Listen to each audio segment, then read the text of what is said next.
आज मातेची स्कंद माता या रूपात पूजा करण्याचा दिवस आहे. स्कंद म्हणजे शंकर आणि पार्वती यांचा महान तेजस्वी असा, जो देवांचा सेनापती आहे असा पुत्र कार्तिकेय आणि त्याची जी माता स्कंद माता, तिने त्याला शौर्य, पराक्रम आणि विद्येचं शिक्षण दिलेलं आहे. मातेच्या रूपामध्ये आई गुरु झालेली आणि अशीच एक जाज्वल्य अशी जोडी आमच्या महाराष्ट्रात आहे. जसं राम सीता किंवा श्रीकृष्ण राधा अशा अनेक जोड्या प्रसिद्ध आहेत, परंतु ही एक अद्वितीय जोडी आहे, कारण ही माता आणि पुत्राची आहे आणि ती म्हणजे जिजाऊ आणि शिवराय. जाधवांची कन्या असणारी ही जिजाऊ धुरंधर लढवय्ये अशी शहाजी राजे यांची पत्नी आहे. त्यांना अन्याय अत्याचाराची प्रचंड तिरस्कार आहे, राग आहे आणि त्या भवानी मातेला कळवळून म्हणतात, माते स्वराज्य निर्माता पुत्र दे. आणि त्यावेळेला शिवाजी महाराजांच्या पोटातल्या पोटात मुठी आवळल्या जात होत्या. एकच मागणं होतं जिजाऊ मातेचं भवानी मातेकडे की मला पुत्र दे आणि तोही स्वराज्य निर्माता. जिजाऊ मासाहेबांनी शिवबांना घडवलं म्हणजे नक्की काय केलं? रामायण महाभारताच्या गोष्टी सांगितल्या. त्या गोष्टी तर आम्हीही आमच्या मुलांना सांगतो. एवढंच काय तर B.R. चोप्रा आणि रामानंद सागर यांच्या कृपेने तर घराघरामध्ये रामायण आणि महाभारत पोहोचलंच आहे. मग आमच्या घरामध्ये का शिवबा तयार होत नाही? कारण रामायण आणि महाभारत याच्या गोष्टी नुसत्या सांगितल्या नाही, तर त्याच्यातून काय घ्यायचंय, काय धडा घ्यायचाय ते नसा नसात भिनवायचं काम जिजाऊनी केलं. शिवबा अवघ्या 5 वर्षाचे असताना कसबा पेठेमध्ये मा जिजाऊ त्यांना घेऊन आले. त्या प्रेमाने आपल्या मुलाला राजे म्हणायचे आणि शिवाजी महाराज विचारायचे की मी राजा ना, मग माझा वाडा कुठे आहे, माझा घोडा कुठे आहे, माझं सैन्य कुठे आहे? तेव्हा जिजाऊ मासाहेबांनी पुण्यात त्यांना आणलं आणि म्हणाले की इथे करायचंय आपल्याला वाडा, घोडा, सैन्य. शिवबा म्हणाले, आई कशी स्थिती आहे पुण्याची? कशी स्थिती होती त्यावेळेला पुण्याची? तर लोक परागंदा झाले होते, घरांची राख रांगोळी झाली होती. जी घरं शिल्लक होती त्या घरांमध्ये दिवसा ढवळ्या घुसून बाया बापड्यांची आबरू लुटल्या जात होती आणि लोक काहीच करू शकत नव्हते, कारण की आपलाच मुरारी जगदेव नावाचा जो सरदार होता त्याने तिथे पहार ठोकली होती आणि त्याच्यावर मानवी कवटी लटकवली होती. जणू काही तो सांगत होता की माझ्या विरुद्ध जाणाऱ्या कोणाचीही मीही अशी गत करणार आहे. पुण्याच्या वेशीवर चपलांचं तोरण टांगलेलं होतं आणि अशा स्थितीतल्या पुण्याला बघून शिवाजी महाराज म्हणतात, इथे कसं ग स्वराज्य निर्माण करायचं? तेव्हा जिजाऊ मासाहेब त्यांना सांगतात, अरे पांडवांना नव्हतं का खांडववन मिळालं, पण त्यांनी तिथे इंद्रप्रस्थ निर्माण केलं. आई ते 5 होते, सोबतीला श्रीकृष्ण होता.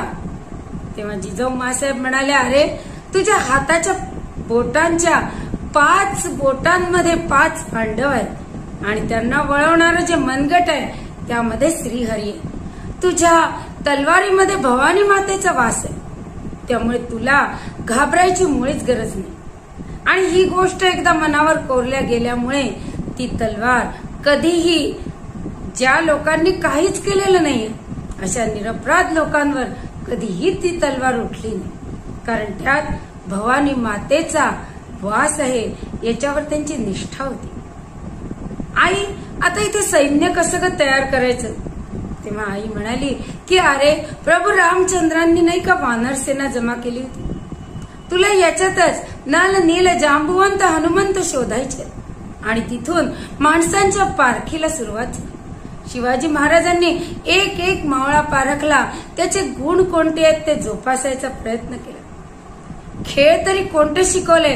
दांडपट्टा कसा खेळायचा, तलवार कशी चालवायची, युद्ध कसं लढायचं, गनिमी कावे कशी करायचे, हेच खेळ आपल्या सवंगड्यांच्याही रक्तात उतरले. ज्या काळामध्ये मी काय खाणार हे मुलगा सांगू शकत नाही. त्या वयामध्ये शिवबा स्वतःच स्वप्न आपल्या सवंगड्यांच्या नजरेत भरत होते आणि म्हणूनच मग मावळ्यांची प्रचंड अशी फौज त्यांना तयार करता आली. अवघ्या 13व्या वर्षी रायरेश्वरावर आपल्या उष्ण रक्ताचा अभिषेक करून शिवबांनी सांगितलं की स्वराज्य व्हावे ही तो श्रींची इच्छा. तिथपासूनच अहंकार नाही, श्रींची इच्छा आहे. कारण की सामर्थ्य आहे चळवळीचे, तो जे करेल तयांचे, परंतु तेथे भगवंताचे अधिष्ठान पाहिजे. आपलं राज्य हे भगवंताचं आहे आणि त्यामुळे अन्यायाला तिथे थारा मिळणं शक्यच नाही. या गोष्टीवर ठाम होते शिवराय आणि त्यांनी तसाच तोरणा गड जिंकला.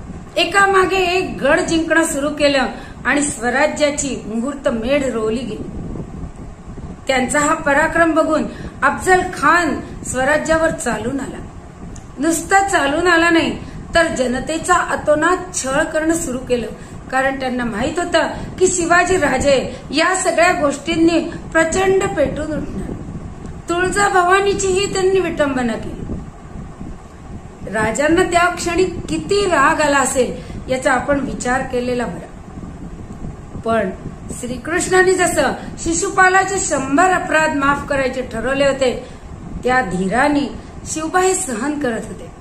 कारण त्यांना माहित होतं की इथे जर युद्ध पुकारलं तर आपल्याच रयतेला त्याचा त्रास होणार आहे. आणि म्हणून ज्याप्रमाणे श्रीकृष्णाने प्रसंगी रणछोडदास हे नाव स्वीकारलं, पण मथुरेपासून दूर जाऊन जरासंधाशी लढायचा निर्णय घेतला, तसंच मी घाबरलोय आपल्याला असं अफजल खानाला सांगितलं.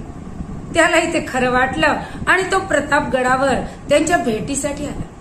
प्रतापगडाच्या पायथ्याशी मग काय घडामोड झाली ती आपल्याला माहिती आहे.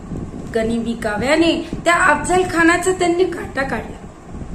तसंच बादशाही अंमलेमध्ये त्यांना नजरकैद करण्याचा प्रसंग आला, तेव्हा लाक्षागृहाचा प्रसंग लक्षात घेऊन यातून आता सही सलामत सुटका कशी करून घ्यायची हे त्यांनी योजलं. त्याचप्रमाणे अज्ञातवास कसा असतो त्याचा अभ्यास त्यांनी केलेला होता आणि म्हणून आपल्या स्वराज्याचे जे भावी छत्रपती होते त्या संभाजी राजांना त्यांनी अज्ञातवासात पाठवलं. प्रसंगी त्यांचं श्राद्धही त्यांना करावं लागलं, तरीही धीरोदात्तपणे ते प्रसंगाला सामोरे गेले आणि शंभूराजांचं रक्षण केलं स्वराज्यासाठी. आणि त्या स्वराज्यासाठीच ते लाक्षागृहाचा आदर्श ठेवून सुटका करून घेऊन स्वराज्यामध्ये परत आले. असं प्रत्येक क्षणी रामायण महाभारतातल्या प्रसंगांना साक्षी ठेवून त्यानुसार त्याच्यातून काय शिकवण घ्यायची ती घेऊन ते करत होते आणि त्यामध्ये जिजाऊंचा भक्कम असा आधार त्यांना होता. कुतुबशहाकडे ते भेटायला गेले तेव्हा कुतुबशहानी मोठ्या गुरमीनी स्वतः जवळ असणारे हत्ती शिवाजी महाराजांना दाखवले आणि म्हणाले, काय शिवाजी, तुमच्याकडे आहेत का असे हत्ती? राजांना हसू आलं, कारण की मावळ खोऱ्यामध्ये हत्तीसारखा प्राणी कसा बरं काम करू शकेल? तिथे तर उडता घोडाच हवा. पण आपल्या स्वराज्याला कधी कमीपणा येऊ द्यायचा नाही. म्हणून शिवाजी महाराज म्हणाले की नाही, माझ्याकडे तर हत्तीसारखी माणसं आहेत. जवळ यसाजी कंक उभे होते, त्यांच्या पाठीवर थाप देत ते म्हणाले, अशी. कुतुबशाह म्हणाला, अशी? ही हत्तीसारखी माणसे? हा झुंजेल का माझ्या हत्तीशी? यसाजी कंक पटकन समोर झाले आणि म्हणाले, भाईजी. शिवाजी महाराज म्हणाले, नाही यसाजी, हत्तीशी झुंजणं म्हणजे गंमत आहे खरे. तेव्हा यसाजी म्हणाले, नाही, स्वराज्यासाठी काही बी. महाराज, तुमचा शब्द खाली पडायला नको. यसाजी मेला तरी चालेल, पण शिवाजीचा शब्द खाली जायला नको. मी लढायला तयार आहे, आज्ञा द्या. यसाजी कंक त्या मदोन्मत्त हत्तीशी भिडले. सगळ्यांनी डोळे मिटले की बापरे, आता यसाजीचा चक्का चूर होणार पण नाही. विजेच्या चपळाईने यसाजीने त्या हत्तीची सोंड कापली आणि तो मदोन्मत्त असा हत्ती जमिनीवर कोसळला. रक्ताने लथपथ असा यसाजी समोर उभा होता आणि शिवाजी महाराजांनी धावत जाऊन त्याला मिठीच मारली. त्यावेळेला श्रीकृष्ण सुदाम्याची भेट जणू तिथल्या सगळ्यांनी अनुभवली. कुतुबशहाने आपल्या गळ्यातल्या नवरत्नाचा हार यसाजीला देऊ केला तेव्हा ते म्हणाले, शिवाजी महाराजांच्या मिठी पुढे तुझे असे करोडो हार बेहत्तर रे. त्यांना याची सर येणं शक्यच नाही. असा एक एक मावळा शिवाजी महाराजांनी प्राणपणाने जपला होता. जसे श्रीकृष्णाने आपले सवंगडी जपले होते तसा प्रत्येक मावळा हा शिवाजींचा आपला होता. आपल्या प्रेमाने त्यांनी त्याला जिंकून घेतलं होतं आणि म्हणूनच ते मावळे प्राण हातावर ठेवून त्या शिवाजी महाराजांसाठी लढायला तयार होते. श्रीकृष्णासारखंच श्रीमंत योगी होते ते. ऐश्वर्य संपन्न असूनही त्या सगळ्याची विरक्ती होती, कारण राज्य स्त्रींचं होतं. जाता जाता शेवटचा एक प्रसंग सांगते की जेव्हा कल्याणच्या सुभेदाराची सून शिवाजी महाराजांच्या दरबारात आणली गेली, तिचं ते आरसपानी सौंदर्य बघून सगळेजण मंत्रमुग्ध झाले होते. शिवाजी महाराज आता काय म्हणतात याकडे सगळ्यांचं लक्ष वेधलं गेलं होतं. पण शिवाजी महाराजांना आठवली ती कौरवांची सभा, ज्यामध्ये अशीच एक सौंदर्यवती आणल्या गेली होती. तिचा अपमान केला गेला होता आणि तिचा अपमान करणाऱ्यांचा वंशही शिल्लक राहणार नाही, इतकी मोठी शिक्षा त्या अपमान करणाऱ्यांना मिळाली होती हे त्यांना माहित होतं. स्त्रीचा अपमान जगाला निस्तनाबूत करू शकते या गोष्टीवर त्यांचा पक्का विश्वास होता आणि म्हणून त्या सुभेदाराच्या सुनेकडे बघून शिवाजी महाराज म्हणतात की अशीच आमची आई असते, सुंदर रूपवती, आम्ही सुंदर झालो असतो. बदले छत्रपती तिला आईचं मान दिलं, तिचा सत्कार केला आणि तिची रवानगी तिच्या घरी केली. इतका सच्चा, इतका इमानदार असा राजा या रामायण महाभारताचं रक्त नसानसात खेळत असल्यामुळे नुसत्या गोष्टी वाचून काही होत नाही, तर त्याच्यातून आपल्याला काय शिकायचंय, कोणत्या गोष्टींनी आपल्याला समोरच्या घटनेला तोंड द्यायचंय हे शिकवणारी मा जिजाऊ जेव्हा संस्कार करते तेव्हा शिवबा घडतो. शिवबाप्रमाणेच स्वराज्याचा दुसरा छत्रपती शंभूराजे सुद्धा या मातेने घडवला की ज्यांनी काळालाही लाजवलं आणि आपल्या स्वराज्यासाठी प्राणांचं बलिदान केलं.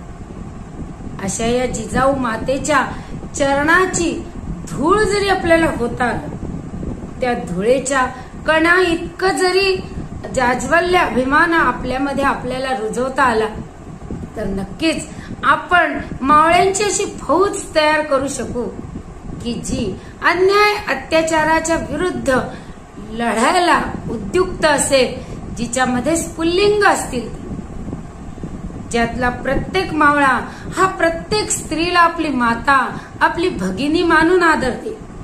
आणि मग आपण अगदी सहज म्हणू शकू की बहु असोत सुंदर संपन्न की महा, प्रिय आमचा एक महाराष्ट्र देश.